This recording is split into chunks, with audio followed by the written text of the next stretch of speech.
Hey guys, so for the local education cycle, basically the session starts with the goal here, which is basically to understand the basic needs that our members have in terms of education and how can we make that happen throughout our semester timeline. And then the thing that I start talking in the beginning is that yes, we're talking about continuous education and how can we shape local education cycles and build local education cycles that make sense, but that and the tree represents that nothing happens if we don't have a good onboarding.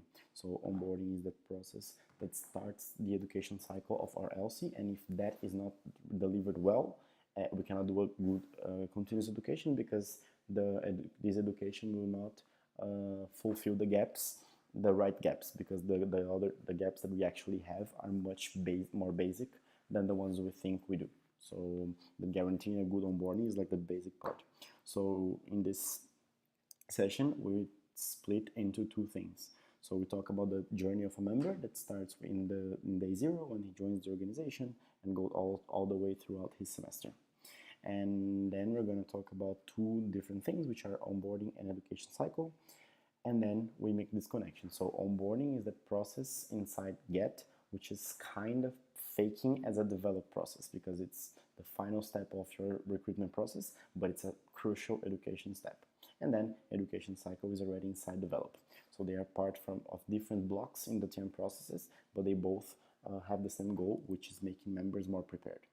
And then we introduce the concept of the 7 minimums of onboarding, which are the 7 things you need to guarantee in order to create that basis, in order to guarantee the roots of the tree.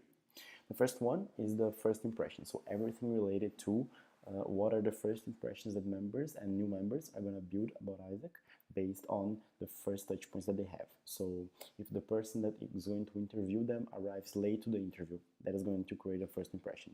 If he receives a very well detailed email about everything he needs to know, JDs and times and everything, it's going to create some first impressions. So everything related to first impressions is the first step. Second thing is organizational knowledge. So we always say that members are not connected to the purpose of Isaac, but we don't even pass these things to them in a proper way. So how can you say the members do not connect their operational work to our purpose if he or she never heard about what our purpose is? So organizational knowledge is like the second minimum thing that needs to happen in order for members to receive a good onboarding. Third thing is job description. So usually in like jobs, job market and everything, companies, your job description is the first thing you do before you apply for a job. In Isaac, we are the only ones that do not show that right in the beginning, right before the person is approved, because we need to allocate people. We do like massive recruitments and stuff, but understanding what I need to do is the basic step for me to do something. I cannot start doing things if I don't know what is my job description. So having standardized job descriptions with clear MOSs and everything is a basic thing. Fourth thing is functional knowledge. So making sure that team leaders or VPs are going through all the customer flow and focusing on the things that you need to understand for now.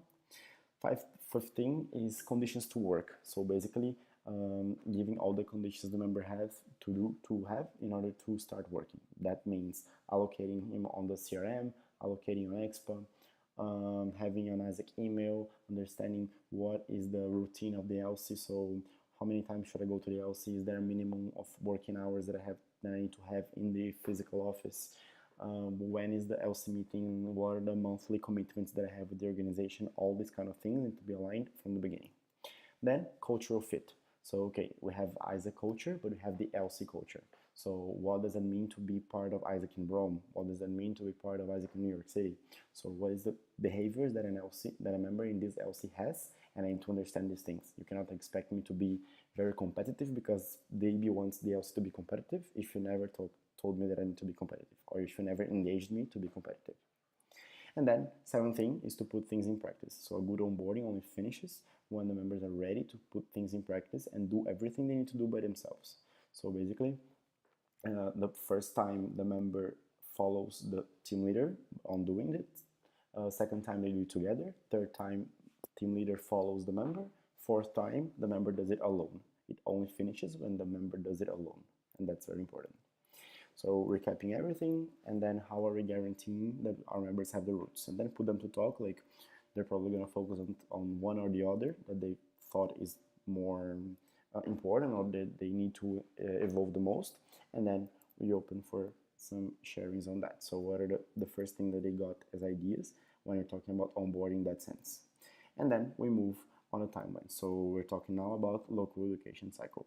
And then we kind of define what a local education cycle is, like a dictionary, which is every education that I delivered at local level to teach my Elsevier content before its peak. So before its peak is very important, and that's what we show in the next slide. So why? Because we always, when I need to design a local education cycle, I need to understand what is the process I want to teach my members about. So if I want to teach them about a consideration process, so a consideration education, everything related to consideration, I need to understand where is the peak of consideration in my timeline. So if it's May, I need to do it before. I cannot do any education about consideration after May or in May, because then I'm already late. If I'm talking about experience education, I'm talking about something that is going to happen in June. So for that, I need to plan everything in May. So it's everything that I do in terms of local education before the peak of that process. If I want to do a local education about a conference, about how to design a conference, I cannot do that in the conference. Otherwise, nobody will know how to deliver the conference. So I need to do it before the conference, which is basically the peak of everything that I want to do in terms of that education. So the message here is it all starts with operations. So that's what we're going to do. So the idea here is to split them into groups of 5 people, and then they're going to find their education spots. So they're going to basically draw all the processes in their timeline and then spot where are the moments in which they need education on. So that's basically what they're going to do.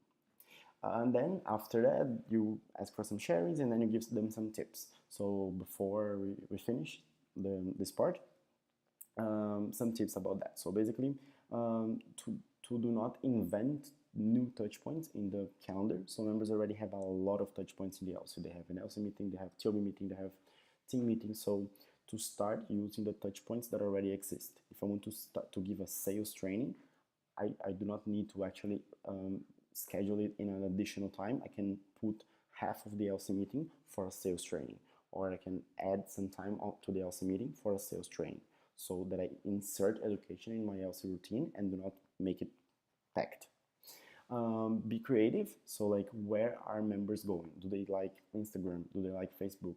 Do they like the WhatsApp group? So how can I put education where they are and be creative on that instead of making members adapt to what I want? And then basically prioritize. So it's not because I have like a lot of processes in the customer flow and a lot of education to deliver that I need to deliver like 30 things. If I really focus on 1 or 2 things in the semester and I really prioritize, I can make these 2 things very good and very important and fulfill the main gaps that my Elsevier has. I don't need to save the word. I need to understand what are the main gaps of education after I deliver my onboarding, and then fulfill these gaps. And then give them some ideas. So like, do you want to do a Insta stories with some checklists about your education? Do you want to do an afternoon in which everybody does training together and you give them certificates? Do you want to do a sales training and get your whole Elsevier together for 2 days and then really create a peak of education about that? What do you want to do? And then give them some time to plan. So the idea is that they get the graph that they took with the main things, so like the main circles of education, prioritize these things, and then understand how do they want to approach this kind of education. So based on that graph that I did, so this graph right here, for this second circle here, I want to do a training, or I want to do a sales summit. So what do I want to do? And then give them some time to think and plan together. And after that, some final sharings, and that's it.